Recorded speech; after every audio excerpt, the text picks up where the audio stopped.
नमस्ते बच्चों, मैं आपकी गृह विज्ञान विषय की अध्यापिका मनीषा गौतम आज आपको आपकी पुस्तक का पाठ 14 आय और व्यय का बजट बनाना पढ़ाने जा रही हूँ। देखिए बच्चों, आय और व्यय का बजट बनाना यानी कि कितनी हमारी आय है और कितना हम व्यय करते हैं, यानी कि कितनी हमारी इनकम है और कितने हम खर्च करते हैं, उसका बजट बनाना, ये हम इस पाठ के अंतर्गत पढ़ेंगे।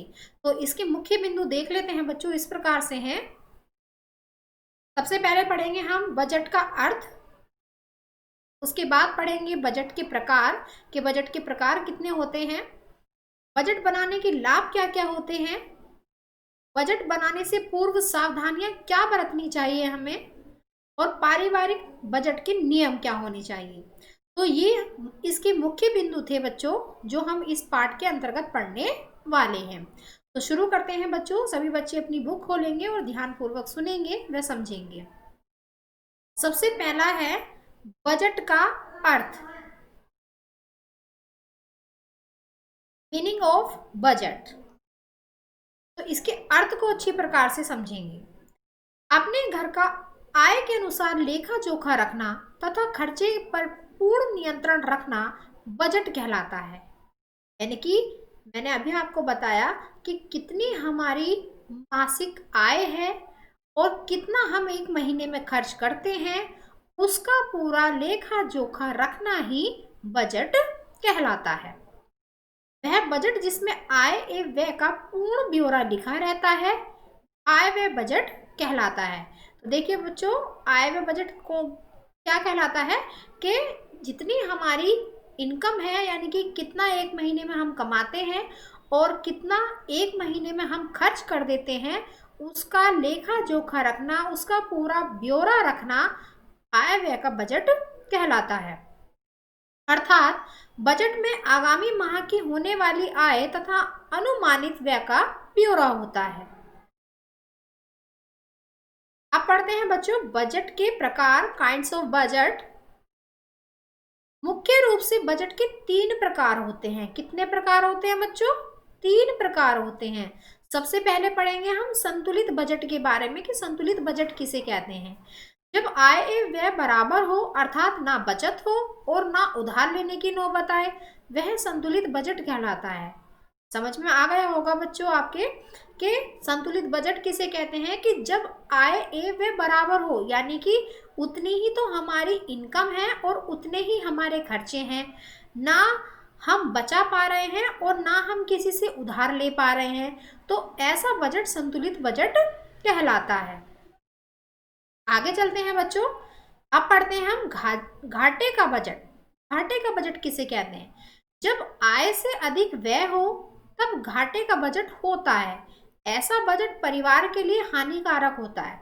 देखो बच्चों, घाटे का बजट किसे कहते हैं, कि जितनी हमारी इनकम है उससे ज़्यादा हम खर्चा कर रहे हैं। आप मान लीजिए कि हमारी सैलरी जो है वो 20,000 है, 20,000 रुपये मासिक हम कमाते हैं, 20,000 रुपये महीना कमाते हैं और हमारा खर्चा हो रहा है 25 या 30,000 रुपये का।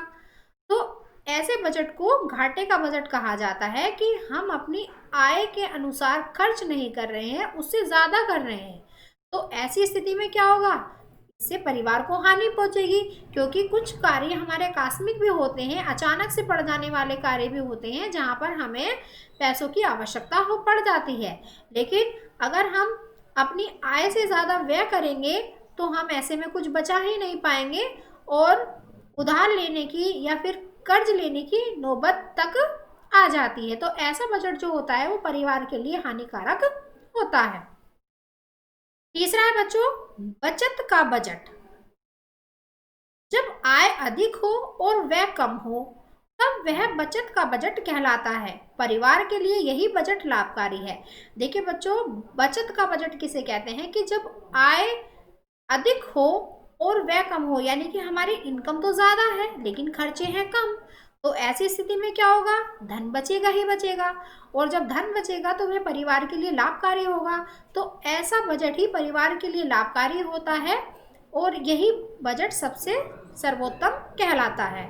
तो अब पढ़ते हैं बच्चों हम बजट बनाने के लाभ, बेनिफिट्स ऑफ बजट। बजट बनाने से निम्नलिखित लाभ होते हैं, तो लाभ पढ़ लेते हैं इस पर बच्चों कि कौन कौन से लाभ होते हैं। सबसे पहला है व्यय पर नियंत्रण, यानी कि अपने खर्चों पर नियंत्रण करना होता है। बजट बना लेने से आय से अधिक खर्च नहीं हो पाता, व्यय पर नियंत्रण बना रहता है। तो देखिए बच्चों, इसमें समझाया गया है कि अगर हम बजट बनाकर चलेंगे कि भाई हमारी सैलरी 20,000 है और इसके अकॉर्डिंग ही हमें चलना है, इतने हमें खर्चा करना है और इसमें से हमें बचाना भी है, तो तभी हम अपने परिवार को भली प्रकार से चला पाएंगे। ठीक है बच्चों।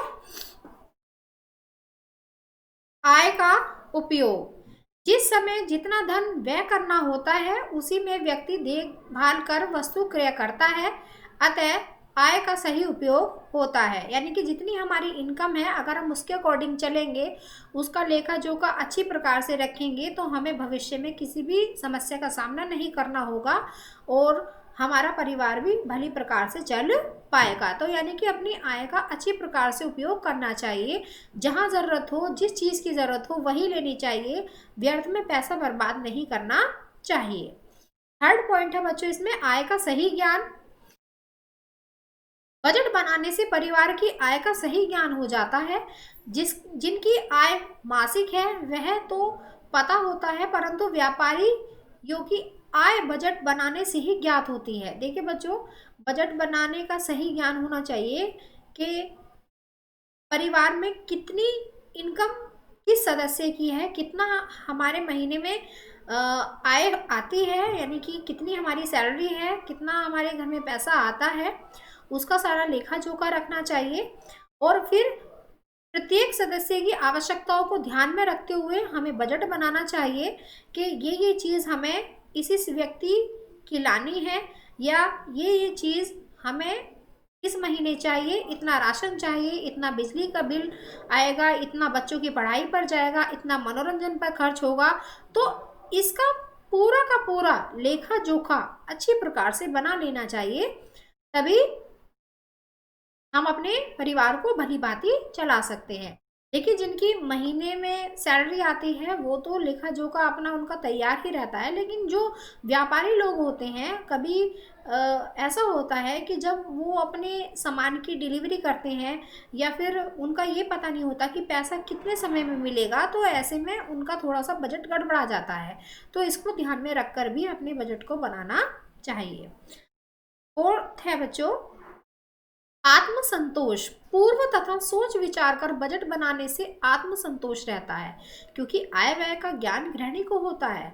आत्मसंतोष यानी कि आत्मा की संतुष्टि, यानी कि आत्मा को हमारे संतुष्टि कब मिलती है, जब हम अपनी आय के अनुसार अपने बजट को बना लेते हैं कि इतनी हमारी इनकम है और इन चीज़ों पर हमें अपनी आय को व्यय करना है। तो जब हमारा मन संतुष्ट हो जाता है तो उसे आत्मसंतोष बोलते हैं कि हमारी इतनी सैलरी है और इन चीज़ों पर हमें इस महीने खर्च करना है और इतना हमें बचाना है। तब व्यक्ति जो होता है, गृहिणी जो होती है, वो अपने दिमाग में, अपने माइंड में मेकअप कर लेती है कि कहाँ हमें खर्च करना है और कहाँ हमें पैसे को बचाना है। फिफ्थ पॉइंट है बचत की योजना। यदि किसी मद पर कम व्यय करके काम चल सकता हो तो बचत की जा सकती है। जैसे अगर हम मनोरंजन पर खर्च ना करके अपनी पढ़ाई पर खर्च करें तो वहाँ भी बचत की जा सकती है। अगर हम कपड़े ज़्यादा महंगे ना खरीद कर थोड़े सस्ते ही खरीद लें और अच्छी क्वालिटी में खरीद लें तो वहाँ पर भी बचत की जा सकती है। अगर हम अपने ज़्यादा ऊट पटांग के खर्चे ना करके अपने राशन पर अधिक से अधिक ध्यान दें तो वहाँ पर भी बचत की जा सकती है।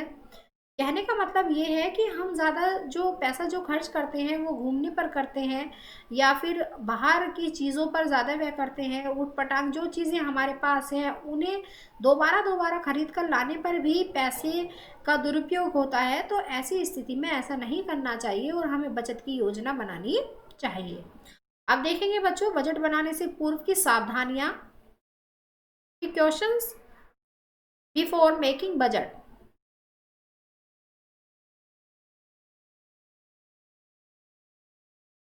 निम्नलिखित कुछ ऐसी बातें हैं जिन्हें बजट बनाने से पूर्व ध्यान में रखना चाहिए। कौन कौन सी बातें हैं देख लेते हैं बच्चों। निम्नलिखित कुछ ऐसी बातें हैं जिन्हें बजट बनाने से पूर्व ध्यान में रखना चाहिए। सबसे पहला आता है इसमें, सभी ओर से मिलने वाली आय को ध्यान में रख लेना चाहिए, यानी कि किस किस सदस्य से हमें कितनी आय की प्राप्ति हो रही है और कुल मिलाकर उनका जो है एक ब्यौरा तैयार कर लेना चाहिए कि इतनी आय हमारी इतने सदस्यों के द्वारा प्राप्त हो जाती है। तो ये सबसे महत्वपूर्ण बात है कि हमें अपनी आय का एक ब्यौरा रखना चाहिए। सेकंड है, सभी बड़े सदस्यों की राय, आवश्यकता, इच्छा एवं रुचि को ध्यान में रख लेना चाहिए, यानी कि परिवार में कितने सदस्य हैं, किस सदस्य की क्या आवश्यकता है, बड़ों को क्या चाहिए, छोटों को क्या चाहिए, उनकी इच्छा के अकॉर्डिंग ही बजट बनाना चाहिए, यानी कि उनकी इच्छा को भी ध्यान में रखना चाहिए, आवश्यकताओं को भी ध्यान में रखना चाहिए और अपनी आय को तो सर्वोपरि ध्यान में रखना चाहिए, क्योंकि सबसे इम्पोर्टेंट होती है हमारी आय, कि हमें अपनी आय के अकॉर्डिंग ही खर्च करना है। तो आवश्यकताओं को भी ध्यान में रखना है, इच्छाओं को भी ध्यान में रखना है, रुचियों को भी ध्यान में रखना है, लेकिन सबसे इम्पोर्टेंट, सबसे पहले हमें ध्यान में रखना है अपनी आय को, कि हमारी आय कितनी है। थर्ड है, बजट में प्रथम आवश्यक आवश्यकताओं को, फिर कम आवश्यक आवश्यकताओं को लेना चाहिए, यानी कि जब हम बजट बना रहे हों तो इस बात का हमें ध्यान रखना चाहिए कि जो हमारी प्राथमिक आवश्यकताएं हैं, प्राथमिक आवश्यकताएं कौन कौन सी होती है बच्चों, भोजन, कपड़ा और मकान, यानी कि जो हमारी प्राथमिक आवश्यकताएं हैं उनको ध्यान में रखना चाहिए और फिर जो कम आवश्यकता है उसको बाद में लेना चाहिए, क्योंकि जो कम आवश्यकताएं तो हमारी बाद में भी पूरी हो सकती हैं। आगे चलते हैं। फोर्थ पॉइंट है हमारा, शादी विवाह में जाना, जन्म, मृत्यु, बीमार आदि के निमित्त प्रति माह कुछ ना कुछ आकस्मिक व्यय के रूप में धन रखना चाहिए।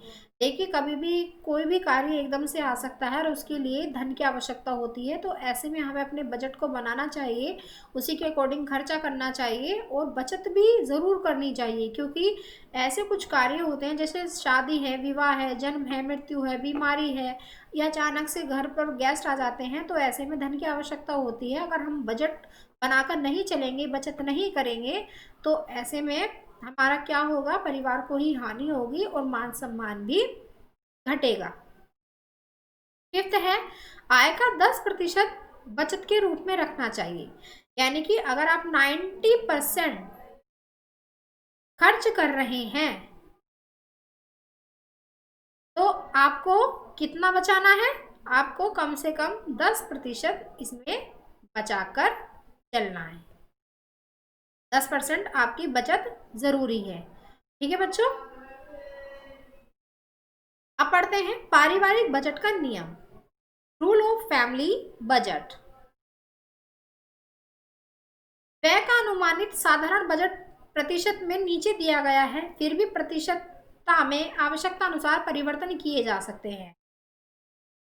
देखिए, यहाँ पर एक साधारण बजट दिया गया है, जैसे कि भोजन पर हमने 50% खर्च कर दिया, वस्त्र पर हमने 10% खर्च कर दिया, किराया हमने 10%, बिजली 5% और शिक्षा 5%, स्वास्थ्य 5%, मनोरंजन 5%, बचत 10%, क्योंकि आपने ऊपर पढ़ा था कि हमें कम से कम 10% बचत करनी चाहिए।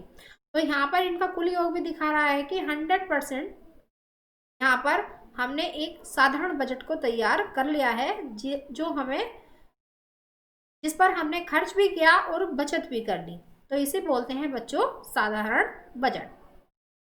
अब देखिए बच्चों, इस बजट के अनुमान के अनुसार विभिन्न आय वाली गृहिणियां अपना बजट बना सकती हैं, यानी कि जो भी घरेलू महिलाएं हैं जो अपना बजट बनाकर ही अपना घर चलाती हैं, तो उनको भी इसी के अकॉर्डिंग अपना बजट तैयार कर लेना चाहिए।